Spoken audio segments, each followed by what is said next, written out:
Spring summer fall winter spring. आज की ये मूवी एक ऐसे बुद्धिस्ट मॉन्क की है जो अपने मार्ग से भटककर सेक्सुअल एक्टिविटी में पड़ जाता है। इस मूवी के शुरू में हमें घने जंगल और तालाब के बीच एक बुद्धिस्ट मोनेस्ट्री दिखाई जाती है जिसमें एक गुरु और उसके शिष्य रहते हैं। इस मोनेस्ट्री में आने जाने के लिए एक बड़े से लकड़ी के दरवाजे से होता है और इस दरवाजे के अगल बगल कोई दीवार भी नहीं होती। रोज की तरह गुरु सुबह उठकर भगवान बुद्ध को प्रणाम करके अपने शिष्य को उठाता है और दोनों छोटे से नाव में बैठकर नाव के उस पार चले जाते हैं। यह नाव उनको बाकी की दुनिया से जोड़ता है। यह नाव ही बाहर आने जाने का एकमात्र साधन होता है। उस बड़े लकड़ी के दरवाजे से निकलकर गुरु भिक्षा मांगने और शिष्य जड़ी बूटियां इकट्ठा करने चले जाते हैं। बड़े लकड़ी के दरवाजे से निकलकर गुरु भिक्षा मांगने और शिष्य जड़ी बूटी इकट्ठा करने चला जाता है।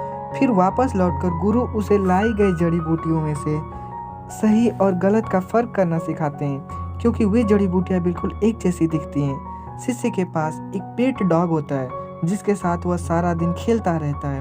एक दिन शिष्य नाव लेकर किनारे पे चला जाता है और एक एक करके मेढक, मछली, सांप को पत्थर से बंधे धागे में बांध देता है। उनको तकलीफ में देखकर वह खूब हंसता है, जैसे उसने इसे एक नया खेल बना लिया हो। लेकिन ये सब करते हुए उसको गुरु देख रहे होते हैं, लेकिन वह वहां नहीं पहुंच पाते क्योंकि नाव उसका शिष्य लेकर चला गया होता है। फिर गुरु एक बड़ा पत्थर लेके जाते हैं। वह रात को उस बच्चे के पीठ में बांध देते हैं। सुबह जब बच्चा उठता है तो देखता है कि उसके पीठ में वह बड़ा पत्थर बंधा हुआ है। वह गुरु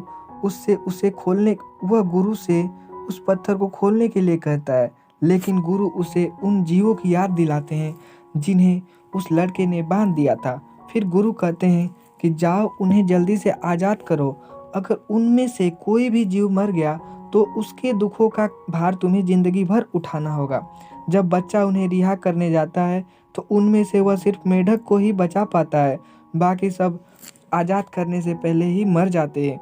उन्हें मरा देख वह जोर जोर से रोने लगता है। उसे पहली बार दुख का एहसास होता है। अब समर सीजन की शुरुआत शुरू हो चुका है। अब शिष्य बड़ा हो चुका है। जंगल में 2 सांपों को संभोग करते देख उसका भी मन विचलित होने लगता है। फिर वह भगवान बुद्ध की मूर्ति से दूर दूर तक देखता है। जब वह जंगल से जा रहा होता है तो उसे एक माँ और लड़की मिलती है।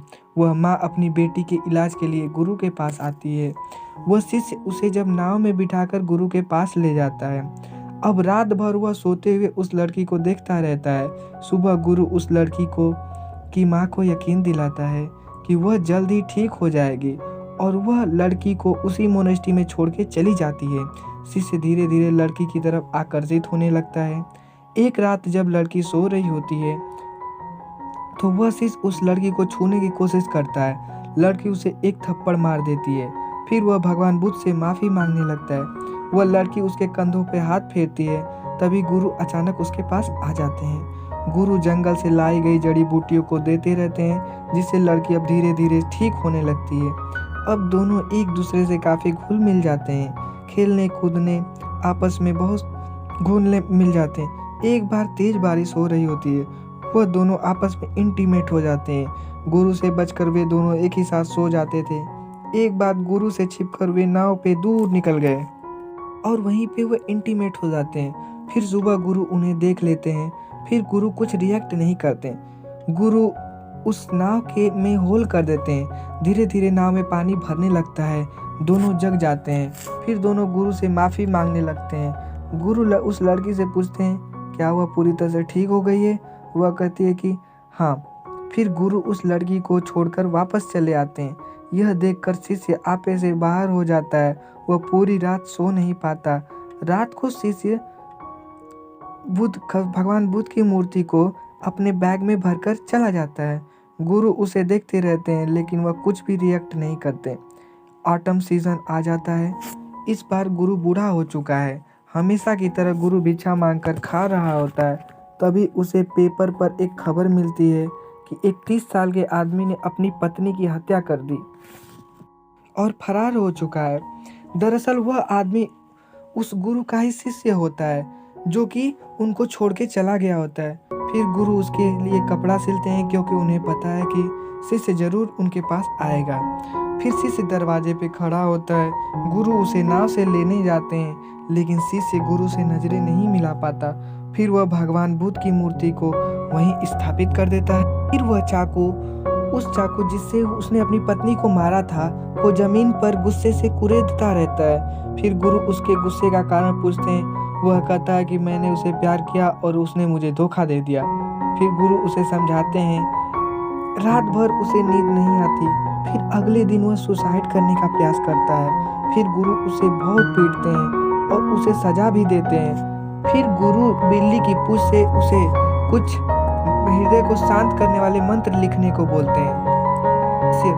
गुरु के सिले कपड़े पहनकर बाहर आता है। गुरु कहते हैं कि उस लिखे हुए मंत्र को चाकू से एक एक करके कुरे दो, जिससे उसके हृदय को शांति मिलेगी। उसने अभी कुरेदना शुरू ही किया होता है, तभी दरवाजे पर 2 पुलिस वाले आ जाते हैं। गुरु उसको नाव से लेने जाते हैं। गुरु उन पुलिस वालों को सुबह तक इंतजार करने को बोलते हैं। फिर वह बौद्ध धर्म का सम्मान करके वो पुलिस वाले मान जाते हैं। फिर सुबह काम खत्म कर शिष्य वहीं सो जाता है। फिर पुलिस वाले गुरु संग उकेरे अक्षरों में रंग भरते हैं। जब शिष्य सुबह उठता है तो उसका सारा गुस्सा शांत हो जाता है। फिर दोनों पुलिस वाले उस शिष्य को लेकर चले जाते हैं। गुरु आखिरी बार शिष्य को देख रहा होता है। फिर गुरु ज्यादातर समय ध्यान में लगे रहते हैं। फिर गुरु एक दिन अग्नि में समाधि ले लेते हैं। समाधि लेते वक्त गुरु की आंखों में आंसू होते हैं। हो सकता है उनको अपने शिष्य की बहुत याद आ रही होगी। समाधि लेने के बाद गुरु के नाव के नीचे से एक सांप निकलता है, जो यह बताता है कि गुरु का अब दूसरा जन्म हो चुका है और विंटर सीजन शुरू हो जाता है। पूरे झील का पानी अब बर्फ में बदल चुका है। शिष्य आकर देखता है तो गुरु के कपड़े के पास वही सांप बैठा हुआ है। नाव के पास जाकर शिष्य गुरु को प्रणाम करके उनके अस्थियों को लाल कपड़े में लपेटकर बर्फ से बुद्ध की एक मूर्ति बनाकर उसमें लाल कपड़ा भर देता है और अपने गुरु को श्रद्धांजलि देता है। फिर गुरु के पुराने किताबों से वह अधूरी शिक्षा प्राप्त करता है। उनके दिखाए रास्ते पे चलता है। ऐसे ही समय बीतने लगता है। एक दिन एक औरत अपने नवजात बच्चे को उस मोनेस्ट्री में लेकर आती है। उस औरत के सर पर कपड़ा बंधा होता है। रात के अंधेरे में वह उस बच्चे को वहीं पे छोड़कर जा रही होती है। तभी अचानक बीच में एक गड्ढा होता है, जिसे शिष्य ने अपने पानी पीने के लिए खुदा होता है। उसी में गिरकर उसकी मौत हो जाती है। फिर शिष्य को जब यह पता चलता है तो उसे बहुत दुख होता है। फिर इस दुख से छुटकारा पाने के लिए वह अपने कमर में एक भारी पत्थर बांधकर उसे घसीटते हुए लंबी चढ़ाई चढ़ता है और पश्चाताप करता है। इस मूवी के आखिर में जब दरवाजा खुलता है तो अब वह छोटा बच्चा जिसे उस औरत ने छोड़ के चली गई होती है, अब बड़ा हो चुका है, बन चुका है, और जो पहले शिष्य था वो अब गुरु बन चुका है। अब आंगन में कछुआ दिखता है। फिर वह शिष्य उसी तरह मेढक मछली सांप को बांधकर खुशी महसूस करने लगता है और यहीं पे यह कहानी खत्म हो जाती है।